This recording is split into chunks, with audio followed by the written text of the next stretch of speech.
My girlfriend sat on the couch, eyes glued to her phone, pretending to listen as the tarot reader spoke about betrayal. I didn't realize she was texting the very man she was cheating with, while watching a video about cheating. Before I tell you how karma turned her game upside down, make sure to like this video, share it, and subscribe, because what happened next, you wouldn't believe, even if the cards told you. I used to think love was simple. You find someone who feels like home, and you build from there. That's what I believed when I met Riona, a woman who spoke softly, laughed like she meant it, and had a way of looking at me that made everything else fade away.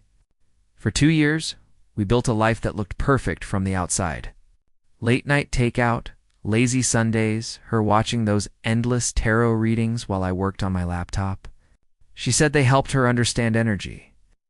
I used to smile at that, thinking it was just her little ritual. Lately, though, something had shifted. The small things, the way she'd tilt her phone away when a message came in, how her smiles no longer reached her eyes, how she started sleeping on the edge of the bed. I told myself it was stress, that every relationship had its dull phases. But deep down, a quiet unease had started growing, the kind you can't reason away, kind that whispers when you're trying to sleep. That night, she was curled up on the couch, legs tucked under a blanket, watching a tarot video titled, "He's Hiding Something from You." The irony made me laugh inside. The reader's voice filled the room, calm and mystical, talking about betrayal and dishonesty. I looked at Riona. Her eyes weren't on the screen. They were on her phone. Her thumbs moved fast. A small smile tugged at her lips. And that's when the first crack appeared in the world I thought I knew. It started small, so small I almost missed it. The way Riona would pause before answering a question like her mind was somewhere else. The way her laughter felt delayed, rehearsed. Like she was pretending to feel present when she wasn't. She used to send me random texts during work, tiny, sweet things like thinking of you, or a picture of her morning coffee. Then one day, they just stopped. She started taking longer showers, late at night, when she thought I was asleep. I could hear her voice, sometimes low, soft, not quite talking, not quite laughing. When I asked, she said she was just on a call with a friend. I believed her, or maybe I wanted to. Because the truth is, when you love someone, denial becomes your comfort zone. You start telling yourself that love is enough to explain away the unease. Even our dinners changed. She used to tell me everything about her day, the annoying coworker, the funny Uber driver, the new playlist she found. Now, there was silence. She'd scroll through her phone while nodding at my words, like she was ticking off a chore. One night, I reached out to touch her hand across the table. She flinched. Just a little, but enough. I remember sitting there, pretending I didn't notice, pretending it didn't hurt. But something deep inside me whispered, "You're already losing her, and she doesn't even see it." That night felt like any other. The city was quiet outside, rain tapping against the window, and the soft glow of the lamp painted our living room in a warm haze. Riona sat curled up on the couch with her blanket, her phone resting beside her while the TV played another tarot reading. The title flashed across the screen, "The Truth You're Afraid to See." She looked oddly fixated, eyes glassy, as if she was hoping the cards would give her permission to do something she already regretted. I sat across from her, pretending to read an email, but I was really watching her. Every few seconds, her hand reached for her phone. Her thumbs danced quickly, her smile flickered, then disappeared the moment she noticed me looking. The tarot reader's voice echoed through the room, "Someone around you isn't being honest. The truth is closer than you think." The words hit like static. I looked at her, her face lit by the phone screen, and something in my gut twisted. She wasn't even pretending to watch the video anymore. Her attention was completely elsewhere. I caught a glimpse of the contact name at the top of her messages, just a letter, N. When I asked what she was watching, she smiled without meeting my eyes and said, "Just something about trust." I nodded, pretending I didn't feel my chest tightening. That was the night I realized she wasn't searching for truth. She was running from it. It happened on a Tuesday, quiet, ordinary, and cruelly normal. Riona had just finished dinner, said she was tired, and went to take a shower. Her phone was plugged in beside the couch, face up this time. Maybe she forgot. Maybe karma decided it was time. I wasn't planning to look. I told myself I wouldn't, but when the screen lit up, instinct overruled reason. A message flashed across the top from Nova. It's just one line. I can still taste you. When's the next time? For a second, I couldn't breathe. My hands went cold. I stared at those words like they were something from another world, something I didn't belong to. My heart was thudding so loud I could hear it echoing in my head. Every memory, every laugh, every quiet morning coffee with her, all of it suddenly felt staged, rehearsed, fake. I picked up the phone. My reflection stared back at me from the black screen before it unlocked with her fingerprint, the one she'd carelessly saved on my device. Months ago. I scrolled, trembling, each message dragging me deeper into the truth I never wanted to find. There were photos, plans, confessions, written in the same soft tone she once used for me. The shower kept running. I could hear her singing carefree, offbeat, beautiful. And there I was, standing in the same room, realizing that the person I loved had already left me long before she'd packed a single bag.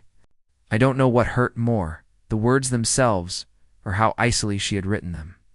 Her messages with Nova were filled with a kind of warmth I hadn't felt from her in months. Every "I miss you," every "last night" felt like magic cut deeper than the one before. They had their own language, their own world, one built out of the lies she told me. Scrolling through their chats felt like walking through a graveyard of my own ignorance. There were timestamps that matched the nights she said she was too tired. Voice notes that bled with laughter and photos that made my chest tighten. A hotel mirror, a half-drunk glass of wine, her favorite necklace, the same one I gifted her on our anniversary. It was all there, mocking me. What made it worse was the irony. Between their messages, she'd send links to those same tarot videos. "Look at this one," she wrote to him. "It's so accurate about secrets." She wasn't just hiding from me. She was playing with fate, laughing in its face. I remember staring at the screen until my vision blurred. It wasn't anger I felt, not yet. It was disbelief. The kind that wraps around your chest and squeezes until you can't think straight. The shower stopped. I heard the curtains slide open. And in that moment, I knew whatever I said next would change everything between us forever. My hands were still shaking when I scrolled further up the chat. That's when I saw the pattern, dates, times, and locations that lined up too perfectly to be coincidence. Every girls' night she mentioned, every late work shift, every "I'll be home soon." They matched hotel bookings, restaurant receipts, and those tarot nights. It was all synchronized deceit. There were voice notes, too. I pressed play on one. Her voice soft, breathless, saying, "I wish I didn't have to pretend when I'm home." My stomach twisted. Pretend. That word echoed like a curse. Pretend dinners. Pretend smiles. Pretend love. Then I stumbled on a photo, a selfie she sent him from our living room. The same night she told me she felt sick and needed to rest. In the background, on the TV screen, I could see the frozen image of a tarot reader holding up a card. The lovers. The irony burned. She'd been watching readings about loyalty while betraying everything we built. I felt something inside me snap. Not anger, not yet, but a heavy, hollow silence that comes before it. I realized she wasn't watching tarot to find truth. She was watching it to see if she'd been caught. She wanted reassurance that the universe still favored her lies. The shower water stopped. I could hear her humming faintly, walking toward me unaware that her secret world had just collapsed into mine. She stepped out of the bathroom, hair damp, wrapped in a towel, humming softly like nothing in the world was wrong. I was still standing there, her phone in my hand, my heart hammering so loudly it almost drowned out the sound of her voice. When our eyes met, she froze just for a second, then smiled, pretending not to notice the phone. I didn't speak at first. I just pressed play on one of the voice notes. Her voice filled the silence between us. "I can't stop thinking about you, Nova." The color drained from her face. Her smile faltered. I watched denial form and die in her eyes within seconds. "Callan, it's not what you think," she said. Her voice trembling but rehearsed, like she'd practiced this moment in her mind. I laughed, not because it was funny, but because it was so predictable. "Really?" I asked quietly. You were watching videos about betrayal while you were doing it? Her eyes glistened, but the tears never fell. Instead, she grew defensive, shouting, blaming me for being distant, twisting the story until I was somehow at fault for her cheating. I didn't shout back. I just looked at her. Really looked at her. The stranger in my living room, wearing the face of the woman I loved. She yelled, "You don't understand." And I whispered, "No, Riona. I finally do." Then, for the first time, she had nothing left to say.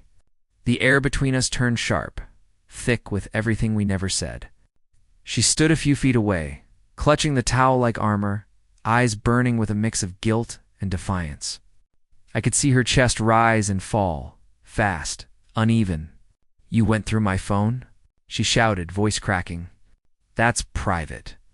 I laughed bitterly. "Private? You made our relationship public to someone else, Riona. You handed our love to a stranger." She stepped closer, trembling, eyes darting to the phone still in my hand.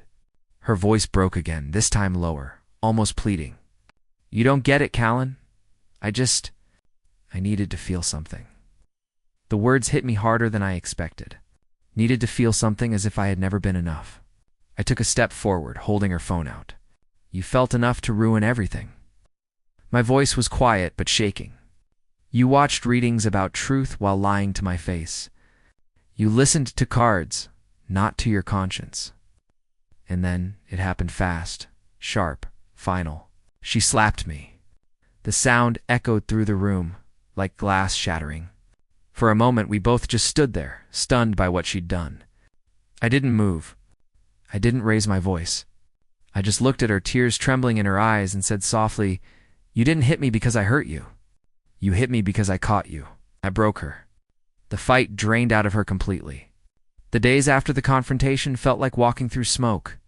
Nothing was clear, but everything still burned. Riona cried for a few nights, tried to talk, to explain, to rewrite the story into something less ugly. I didn't yell. I didn't leave. I just went quiet. And that silence scared her more than any fight ever could. I started acting normal, maybe even kinder than before.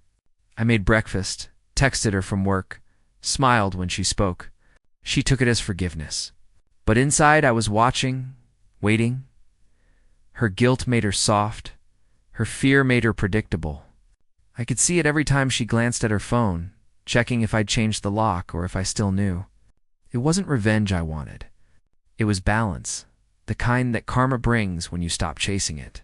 So I let her believe we were okay. I let her rebuild her comfort, brick by brick, knowing it would all crumble again. Sometimes she'd still watch those tarot videos as if the cards could tell her what came next. Once I caught a line from the reader saying the universe always settles its debts, almost smiled. Because deep down, I already knew how it would happen. Not through rage, not through screaming, but through truth revealed in front of everyone she'd fooled. I wasn't going to destroy her. I was just going to let her destroy herself in public daylight. Her birthday arrived a few weeks later, the perfect stage for karma to step into the light. She wanted something small, intimate. Just a handful of friends, some wine, soft music, and the illusion of peace. I played along, helped her decorate, even bought a cake. She smiled that night like the storm had passed. I smiled too, knowing it was only changing direction. When everyone gathered in the living room, I told them I'd made her a special gift. She looked surprised, maybe a little flattered. I connected my laptop to the TV, dimmed the lights, and pressed play. At first it looked like a slideshow, photos of us, our trips, our laughter. Then, slowly, the tone shifted. Messages appeared on screen, screenshots, voice notes. Her words to Nova, every secret, every lie, projected in front of the same people she used to impress with her perfect love story. The room went silent. The only sound was the soft hum of the TV and her trembling breath. Her friends looked at her, then at me. No one spoke. She tried to move, to explain, but the truth was already louder than her excuses. When I turned the TV off, I didn't look at her. I just said, "You wanted signs from the universe. Riona, here they are," and I walked out. leaving her surrounded by the ruins of the image she built while the tarot reader's voice still echoed faintly. The truth always reveals itself. I didn't stay to watch her cry. I didn't need to. Some things are better left unseen, like the exact moment someone realizes their own reflection is turned against them. That night, I walked out of the apartment without a single word, just the faint echo of her pleading voice behind me. It didn't sound like regret. It sounded like panic, the kind that comes when lies finally lose their shelter. Later, I heard from a mutual friend that she tried to explain everything, said it was a misunderstanding, that I'd twisted the truth. But the evidence had already spoken louder than she ever could. People distanced themselves quietly. Even her closest friends stopped replying to her messages. She became a ghost in the same social circle she once dominated. A week later, she posted a photo of herself with a quote about healing and forgiveness. I didn't feel anger anymore, just peace, the kind that comes when you stop needing closure and start trusting karma to finish what it started. Sometimes I think back to that night, to her sitting in front of the TV with her lies flashing behind her. That was her mirror karma, showing her who she'd become. And somewhere in another corner of the internet, I imagine the tarot reader's voice still echoing. What you send out will always come back. She sent deceit, and it came back wearing truth's face. After that night, silence became my new companion. Not the heavy kind that hurts, but the kind that heals. I packed my things the next morning, no shouting, no dramatic goodbye.